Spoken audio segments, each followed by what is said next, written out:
Donald Trump যখন বারবার যুদ্ধ বন্ধের ইঙ্গিত দিচ্ছেন, তখন ইরানের প্রেসিডেন্টের সাফ জবাব, একমাত্র ইরানের দেয়া শর্ত মানলেই থামবে যুদ্ধ। সংঘাত থামাতে যুক্তরাষ্ট্র ইসরায়েলকে ৩টি শর্ত দিয়েছেন ইরানের প্রেসিডেন্ট মাসুদ পেজেশকিয়ান। তেহরানের বৈধ অধিকারের স্বীকৃতি আর ক্ষতিপূরণ দাবি করেন তিনি। ভবিষ্যতে আর আগ্রাসনের শিকার হবে না ইরান, সে বিষয়ে জোরালো আন্তর্জাতিক নিশ্চয়তা চান তিনি।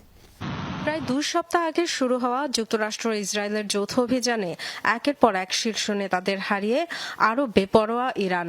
ইসরায়েলের মুহুর্মুহু হামলা, মধ্যপ্রাচ্যে যুক্তরাষ্ট্রের একের পর এক সামরিক ঘাঁটি ও মার্কিন মিত্রদেশগুলোর জ্বালানি স্থাপনায় মিসাইল দাগিয়ে জবাব দিয়ে যাচ্ছে তেহরান। ছুড়েছে হরমুজ প্রণালী বন্ধের ট্রাম্প কার্ডও। স্বীকার না করলেও যুক্তরাষ্ট্র ও ইসরায়েলের নাজেহাল দশার সাক্ষী বিশ্ব।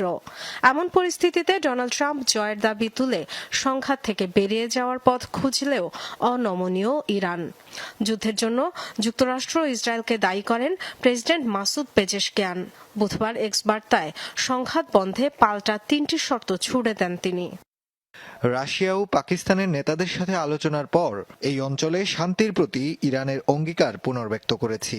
ইহুদি সাম্রাজ্য আর যুক্তরাষ্ট্রের উস্কে দেয়া এই যুদ্ধ শেষ করার একমাত্র উপায় ইরানের বৈধ অধিকারের স্বীকৃতি, ক্ষতিপূরণ প্রদান আর ভবিষ্যতের আগ্রাসনের বিরুদ্ধে শক্তিশালী আন্তর্জাতিক গ্যারান্টি।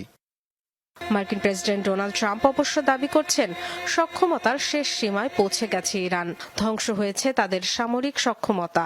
কেন্টাকিতে জনসমাবেশে বলেন, যুদ্ধে এরই মধ্যে জয় পেয়ে গেছে যুক্তরাষ্ট্র। আমরা জিতে গেছি। আপনাদের জানাতে চাই, আমরা জয়ী। আমরা বাজিমাত করেছি। যুদ্ধের প্রথম ঘণ্টাতেই এটা শেষ হয়েছে। ইরানের সামরিক সক্ষমতা ধ্বংস হয়েছে। তাদের কোনো আকাশ প্রতিরক্ষা নেই। ওই দেশের উপর বাধাহীনভাবে অভিযান চালিয়ে যাচ্ছি। জয়ের দাবির পরও অবশ্য চূড়ান্ত লক্ষ্য অর্জিত হয়নি বলে মন্তব্য করেছেন ডোনাল্ড ট্রাম্প।